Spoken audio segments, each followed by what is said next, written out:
Update po sa ika-32 days old ng aming biik. Ito po ay second parity at ito rin po ang araw ng aming pagwalay. Ika-32 days old po nila at ganito po ang aming ginawa. Mano-mano o natural lang din po namin itong winalay. Hinayaan na lang po namin sila na sila po ang kusang lumipat ng kanilang pig pen. Mula po doon sa kanilang nanay, palipat po rito sa kabila sa aming growing pen. Wala po kasi kaming nursery pen na paglalagyan ng mga ito. Pero soon, possible po na magpapagawa po ako ng nursery pen dahil nga po meron na po kaming dalawang inahin sa ngayon at bago matapos ang taon na ito, hoping na madagdagan pa po ito ng dalawa para apat na po ang aming maging inahin. Kaya kailangan po namin magpagawa talaga ng nursery pen para hindi po magpang-abot ang aming mga patining dito. Pagkatapos po nilang mailipat mula po doon sa kanilang nanay, papunta po rito sa fattening pen, ay tinimbang po namin yung dalawa, yung pinakamaliit at yung pangatlo sa pinakamalaki dahil mailap po yung pinakamalalaki kaya hindi na po namin ito tinimbang para maiwasan na sila ay ma-stress. Ngayon po, ang pinakamaliit ay nagkakatimbang ng 6.6 kilos at ang pinakamalaki naman ay tumimbang ng mahigit sa 10 kilo. Hindi na po kasi namin ito tinimbang ng mas matagal kasi nga nagwawala po sila at pasok na pasok po sila sa ideal na timbang sa araw ng pagwalay dahil kung babasehan po natin ang by the book 5.5 kilos hanggang sa 8.8 kilos dapat ang timbang ng mga biik bago po natin sila iwalay. Sa araw ng pagwalay po sa kanila dahil 10 biik po ito, nagbigay po kami ng 2 sachet ng Sulfar QR sa 4 na litro ng tubig. Ngayon po una po naming tinimpla yung isa dahil nga dyan po muna nilagay ng tiyahin ko sa kanilang pinag-iinuman na kawayan. Pero dahil nga po makukulit na sila, natatapon, ngayon ginawa ng tiyahin ko sa ikalawang timpla ay inilagay na po sa automatic drinker para hindi po masayang. At ang kagandahan naman, natuto po silang uminom kaagad sa water drinker. Makikita nyo po sa video na ito na habang kumakain po yung iba naman ay umiinom po ng Sulfar QR na nakasabit po doon sa water drinker. Siguro akala nila parang dede lang din ng nanay nila ito na may kusang lumalabas na tubig. Pero ayan po ay Sulfar QR na inilagay po namin dyan para maiwasan na magkaroon ng pagtatae o coccidiosis ang ating mga alagang biik, lalong-lalo na po kung bagong walay ito. Kaya karamihan na tanong po sa akin sa private message, bakit daw basa ang tae ng kanilang biik o nagtatae po ito pagkatapos nila mawalay. Kaya po sila nagkakaroon ng coccidiosis o pagbasa ng kanilang dumi dahil nga po na-stretch ang kanilang small intestine dahil sa pagkain po nila ng solid na feeds. Kaya mas mainam na magbigay po tayo ng prevention para mas makales po tayo ng gastos dahil once na nagtae ang ating mga alagang biik, mas mapamahal po tayo sa gamot na ating bibilhin para po sa kanila. At ito nga po, sinasanay namin na sila ay kumain dyan sa kanilang pagkainan o sa kanilang feeder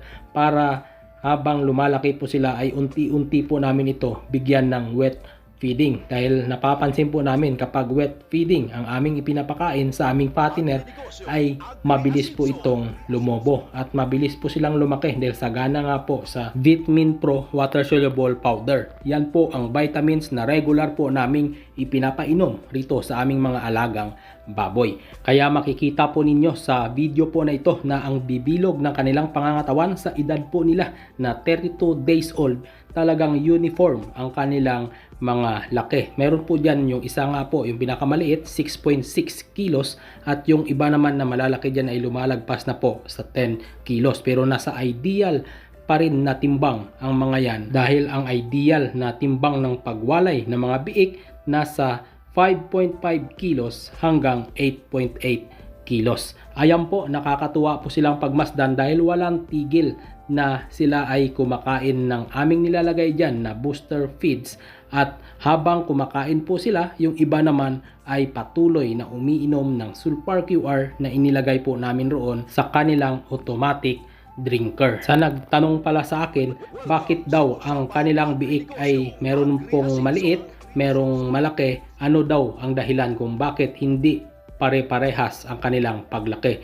Normal lang po na meron po talagang maliliit sa bawat batch ng ating mga biik. Ang isa sa dahilan kung bakit hindi pare-parehas ang laki ng mga biik Yung iba po kasi talagang kain lang po ng kain. Pagkatapos kumain, natutulog na lang, panay inom po ng tubig. Yung iba naman na talagang maliliit, nabubuli po sila ng kanilang mga kapatid, or after kumain, puro laro po ito. Kaya instead na inuglaki niya, napupunta po doon sa kanyang energy yung kanyang kinain. Pero ganun pa man, pag dumating na po yan sa fattening stage, kakaunti lang po ang diferensya niyan sa mga malalaki, dahil hahabol din po ang laki niyan once na sa fattening stage na po sila. At panatilihin po natin ang pagbibigay ng Vitamin Pro Water Soluble Powder, dahil ang Vitamin Pro Water Soluble Powder po ay meron po itong billion live of probiotics na siyang tumutulong upang maganda ang panunaw ng ating mga alagang baboy at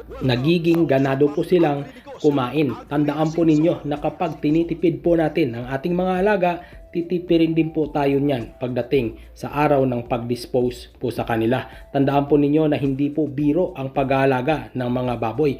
Lalong-lalo na po, katulad nito sa 10 heads, aabutin po ng 100,000 ang magiging puhunan mo po rito. Hindi po biro ang puhunan na iyong ilalabas sa pag-aalaga ng mga baboy. Katulad ng sinasabi ng iba na taga-alaga ka lang ng baboy, pero hindi nila alam na kapag ito ay naalagaan mo ng maayos, mas malaki pa ang kikitain mo sa pag-aalaga ng baboy basta may sapat ka na puhunan kumpara sa magtatrabaho ka doon sa minimum wage na ibinibigay ng gobyerno sa ngayon. Subaybayan nyo po ang aming journey sa pag-aalaga ng aming second parity. Ito po ay 10 heads. Sana po ay maganda po ang kalalabasan nito ulit. Pasensya na po kayo kung yung first parity ay hindi ko po naibahagi sa inyo yung pagbenta namin, dahil nga po may emergency na nangyari. Kaya na busy po ang aking tiyahin that time. Kaya hindi na po namin na video yung pag-dispose na aming 4 na fattening na yon. Pero maganda naman po ang kinalabasan, dahil sa 4 na yon, almost 20,000 po yung ROI nun. Malinis na po lahat.